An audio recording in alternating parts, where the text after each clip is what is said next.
It looks like most people who are coming are in. So I'm sorry. My name is Chris Durant, and I want to welcome everyone to our panel today, looking for opportunities outside of the plan. Me, and all of our wonderful panelists want to thank you all for being here because we know as students, teachers, faculty, we all have a lot that we could be doing. So we just want to say thank you for your time today, and especially for coming to a panel with a great topic like this.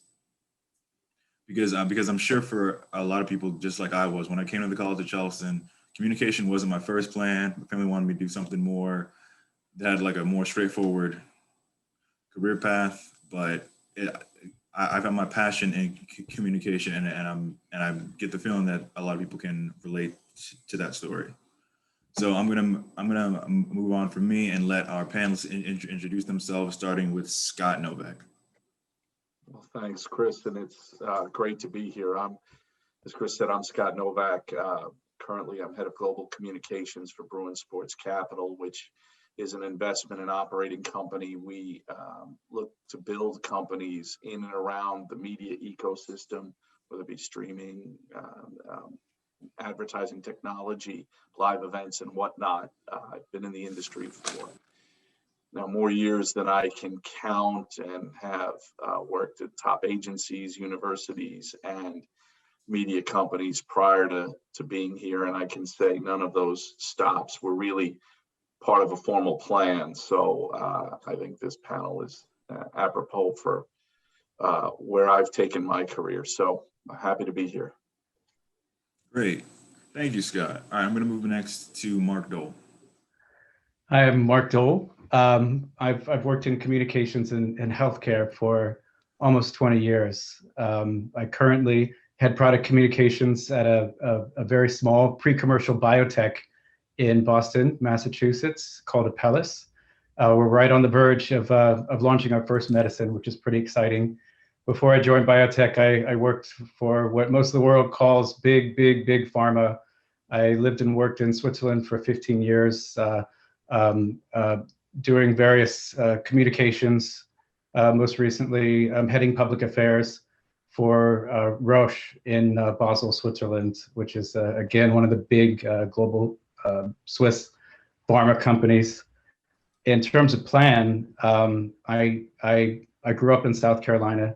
I did go to the College of Charleston, and in terms of the way how I saw my life when I was in my early 20s, I never imagined leaving Charleston. I thought maybe I would go to MUSC, do some research, study medicine, and just live in Charleston for the rest of my life. And through various series of coincidences, circumstances, connecting with the right people at the right time, I found a huge global career in healthcare, working abroad, and now I'm back home in Boston. So I've had a plan, and I've gone off of it.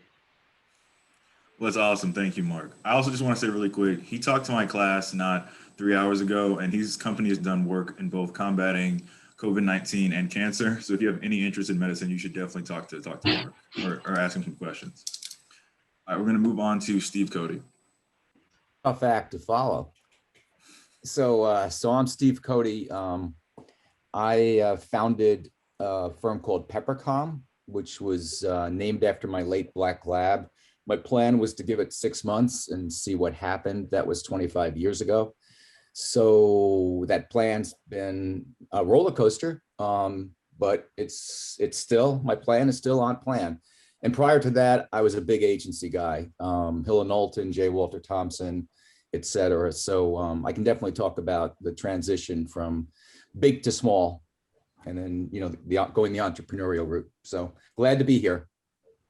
Awesome, thank you. And last but not least, Michael Moore.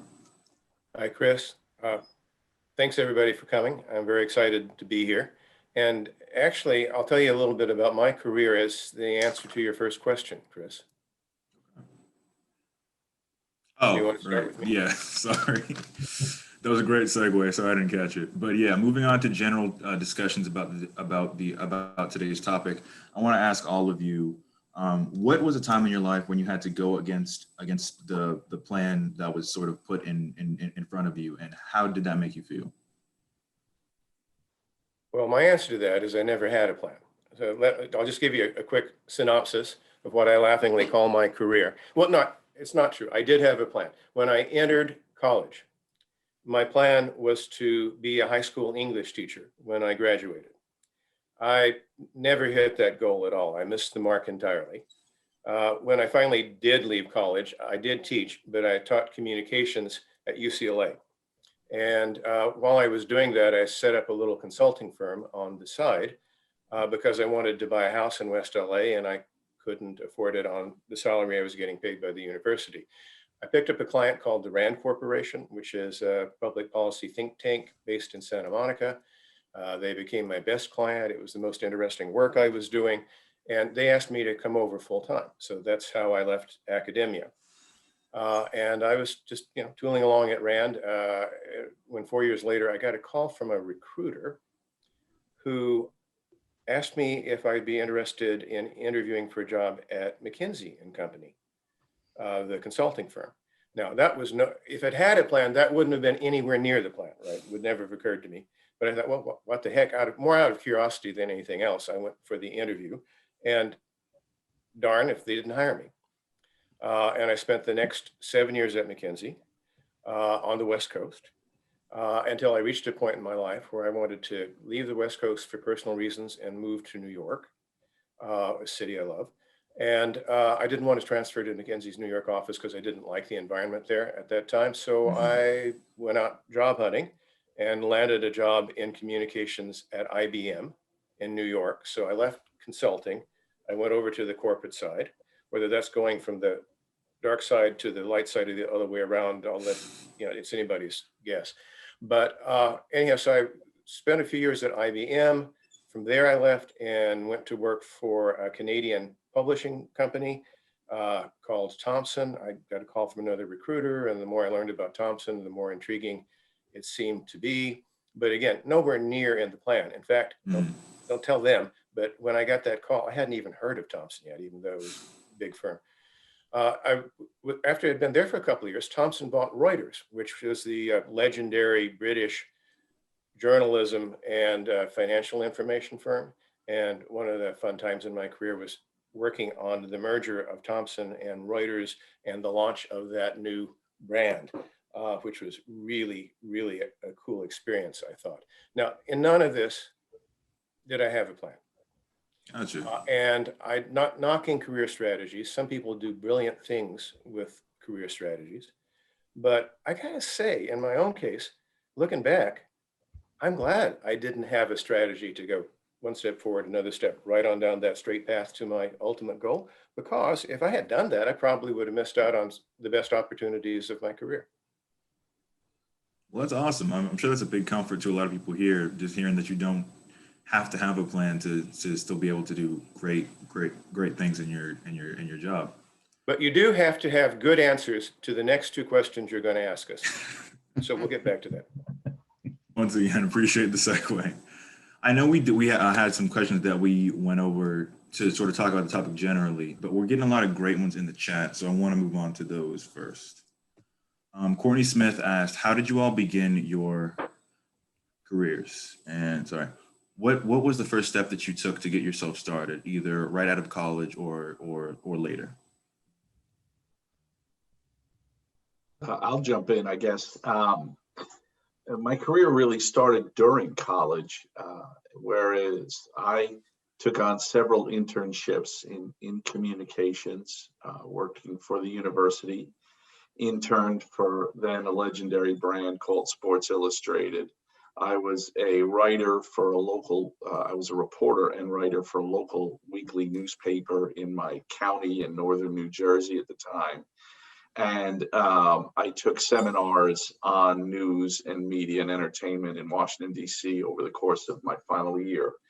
And the bundle of that work, distinguished myself from others. When you get out, it's a crowded field. And I frankly didn't know what I wanted to do, but I worked in sports communications at Seton Hall University, where I graduated from. And as luck would have it, a job opened up doing a similar responsibilities greater responsibilities at another New Jersey university, Rutgers University. And there were over 1,000 applicants even back then. And, you know, all that work that I put in allowed me to get that job. But to be honest with you, I look back sometimes and I still talk to, I just connected again with my first boss who hired me. And I have to be honest, I didn't know what I was going to do post-graduation. And if that didn't, you know, that door didn't open, and because of the work I did, well, frankly, my backup plan was to work at the local ShopRite. So, you know, it's maybe never one door or one thing, but it's always the sum of the parts that gets you to where you're going. And that's how I got my start. And it was all, you know, sweat equity, if you will. Gotcha. So you would say that having a plan isn't necessary, but doing some kind of work will definitely help, right? Yeah, I majored in communications, and it's because I was interested in it, and I read everything, you know, in the newspapers at the time. I know that may be a foreign object to you all. I'm sure it is by now, but, you know, I consumed information. And so when you're majoring that in at the university, you look for opportunities to take internships where you can apply those skills. I mean, it seems sort of natural. And, you know, it was instinctive to me. No one told me. I didn't have a career advisor or a sophisticated program like what you have at College of Charleston, but I just sort of introduced myself around. And frankly, I got my sports information job because I was writing papers in a journalism class about sports journalism. And another student leaned over and said, "Hey, you know, we're looking for people. You seem to have a passion for this. Why don't you come and talk to my boss?" And that's what happened. So, you know, it wasn't a plan, but it was about pursuing my passion. Gotcha. Well, thank you very much for sharing that. I'd love for all of you to be able to answer all of our questions, but we have a lot of good ones. So I'm going to move on to a question from Ali. A personal question, but if it helps others, I'd love some insight. I used to work for a small boutique here in Charleston and corporate. There is very small and close knit. I was in the midst of building a student intern program to propose corporate before COVID hit. Is that something to pursue while still in school, or would it appear unprofessional and wasting the time of those employees to try to get a program off the ground?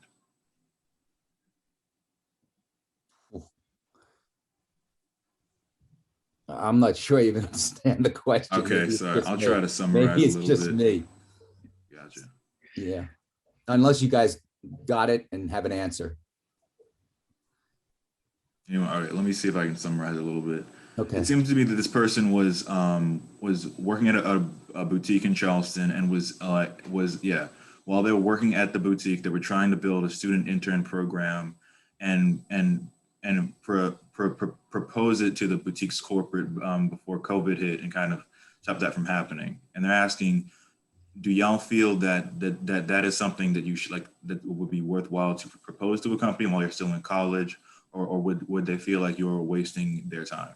I don't see why they would react that way. I think if they're open to fresh talent and want a pipeline, it's a great idea. Whether it's, you know, before, during, because we've certainly hired interns and full-time employees during the pandemic or post-pandemic. So I wouldn't hesitate to, it only makes you look good. All they can say is no, they're certainly not going to hold it against you.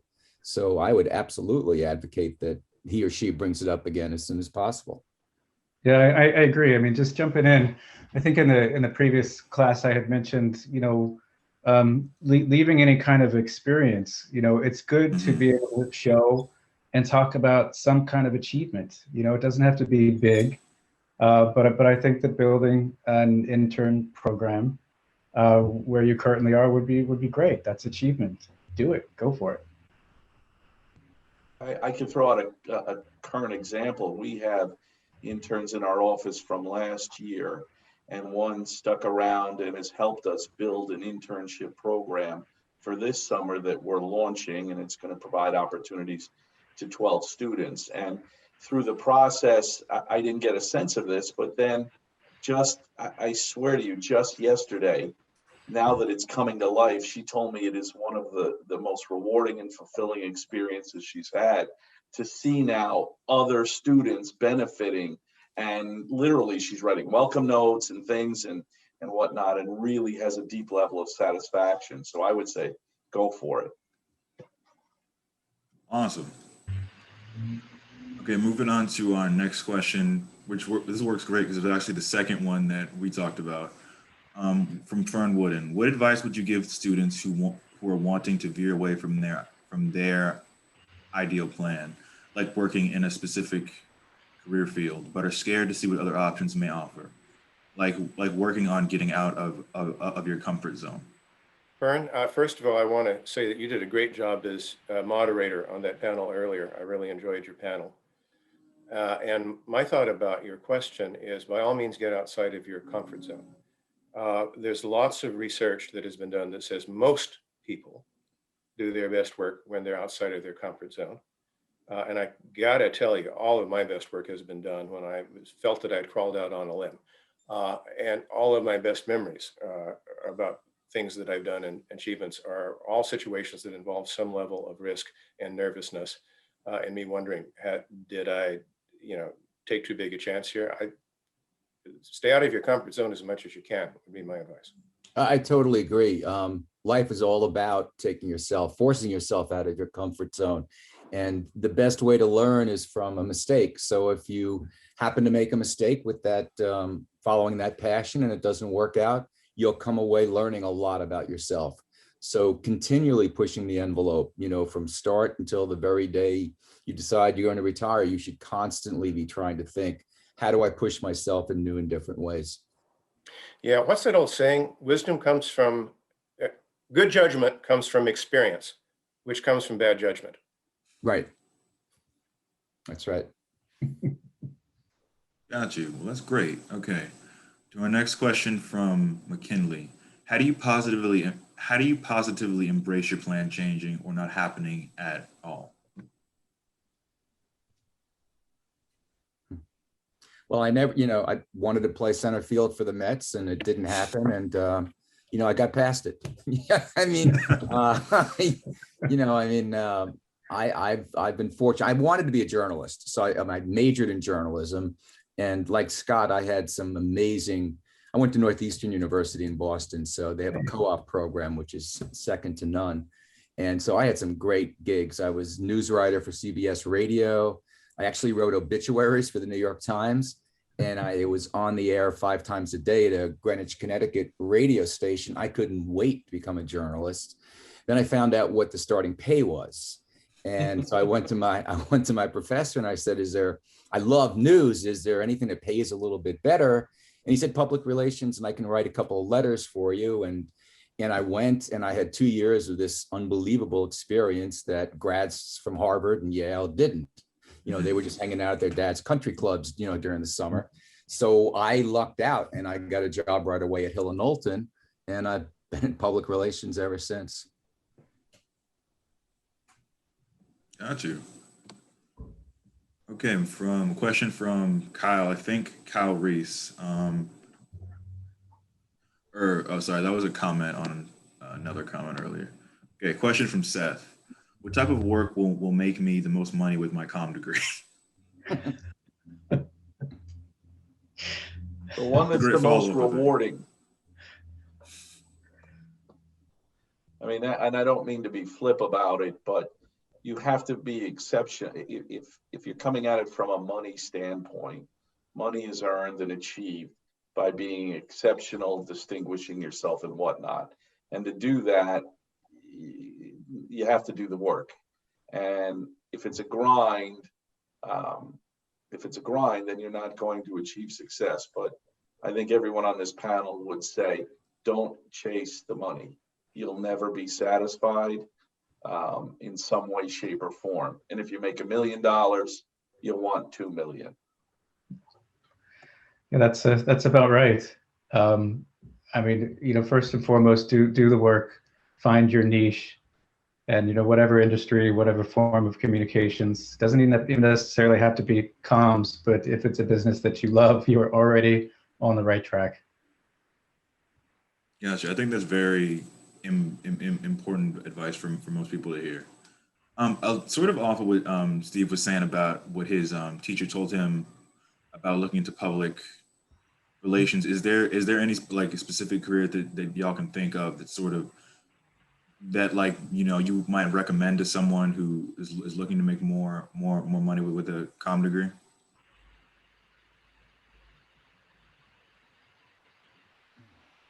I'll throw one out there. I mean, I think if you're interested in politics, I think if you want to get in on a campaign work and grind it out for a couple of campaigns, I feel like you can set yourself up for higher level jobs in some ways, but that is thankfully you're going to start at a very low salary. It's about building your network, and it's a grind, to be honest with you. But the frontline communication skills, thinking on your feet, and ability to spin a narrative quickly and shape a narrative quickly is highly valued. And I think that's one pathway. I don't know whether I'd advocate for that over others, but it's an observation I've come away with over time. I'd be interested if everyone else agrees or disagrees. Yeah, the only thing I don't disagree at all, Scott. If you happen to possess the same genes as a Mark Zuckerberg or a Steve Jobs and have the entrepreneurial spirit, and you happen to be very, very good at communications and a very good business person, you can make a lot of money. But the odds of doing that right out of college, I would say are pretty high, but not impossible. All right, great. Well, thank you for that. All right, to our next question, which I think is a really good one, from Lori. What advice or insight do you have for someone that has multiple plans but doesn't want to choose the wrong path or option? I got a question in return. What's the wrong path? How do you know until you go down it? Mhm. Mhm.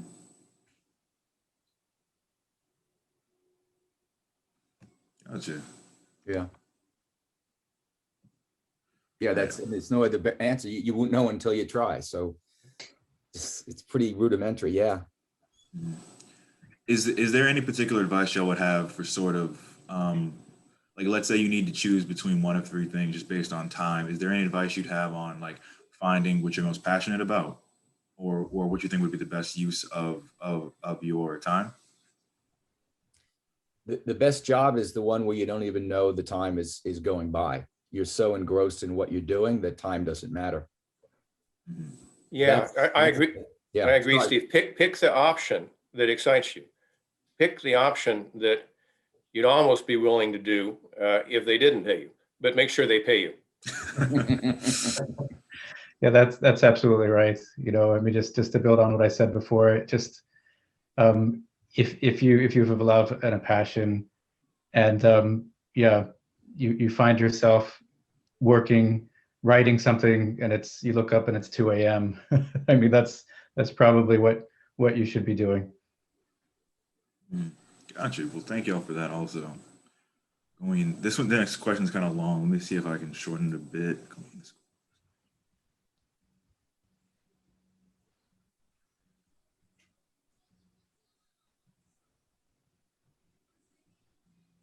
Okay, just to get into the question part. My question is, what advice do you have for people that don't seem to feel a certain level of passion that most jobs are looking for?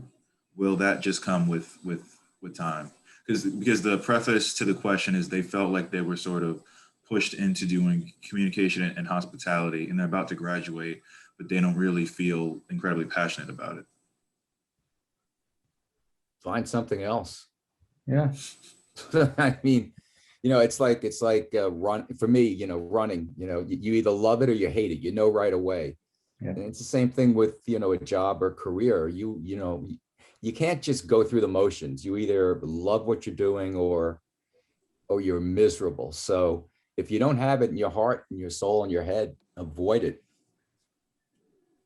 If you're questioning it now, you're going to question it in a year from now. Right. That's right. Mhm. And you don't necessarily, I mean, you definitely don't have to go into a field that you studied. Mhm. That's just the launching point. What advice would you give for people who, like, let's say like this person are about to graduate and feel like they want to do something outside of what they've studied? Do you think they should look for an internship or just try to find a job and the thing that they're really passionate about, or what's the best route? Well, I think, you know, internships are a great way, or if you can find a job. But one thing that's wonderful about communications and about the skills that you've developed is you can use them in so many fields and use them very successfully. There are all these adjacent fields like marketing and branding, investor relations, law, even executive coaching, where if you're a good communicator and you just apply those skills, the ability to be persuasive and to communicate clearly, you can do that in lots of, some of the best communicators don't necessarily have communications in their job titles. So maybe you focus on your skills, because it really, people will hire you because of what you convince them that you can do for them, what you can bring to their company. And they're much more interested in that than they are in what it says on your diploma. Got you. I think that's something great for a lot of college students to know. We're almost done, so move on to next a question from Christina. I'm not set on a particular plan and have a range of highly applicable skills, but varied entry-level work history. How would you best approach convincing a prospective employer you can do the job well, even if a work history doesn't appear on paper to match up?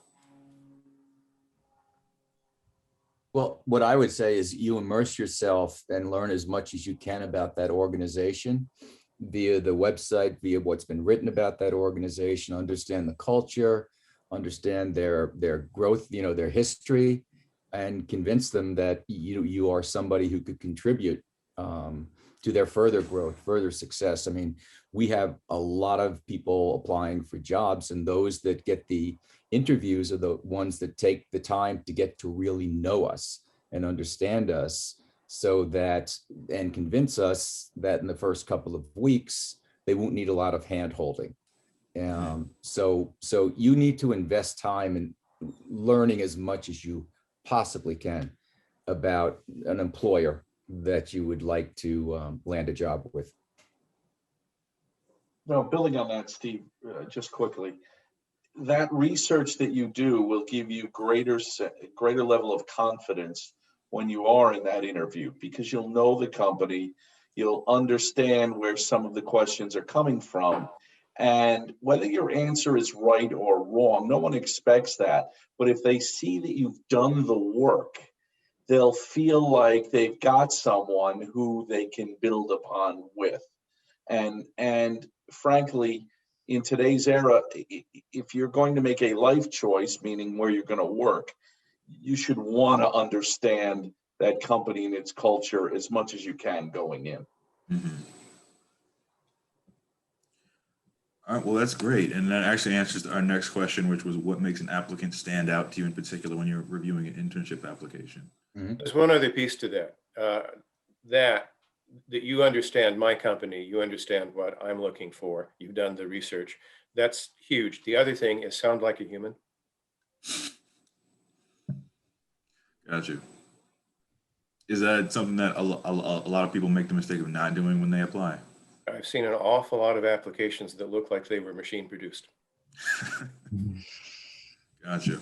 And there's a growing sense of what can you do for me that is creeping into conversations with prospective employees, interns, et cetera, that I've seen. I don't mean to cast broad opinions or whatnot, but I'm seeing that more, and I think there's a balance that you have to maintain. Gotcha. I don't know if you four can see the chat, but we have a lot of people in here saying thank you, which I think is great. And just thank also all of y'all for being here and for all of your questions. It looks like we're at time, so I think we're gonna have to close this out soon. I'm sorry we couldn't get to all of your questions, but just thank you to our presenters and for all of our guests for being here today. It's my pleasure. Thank you. Thank you. Yes, thank you Great. guys. Appreciate it.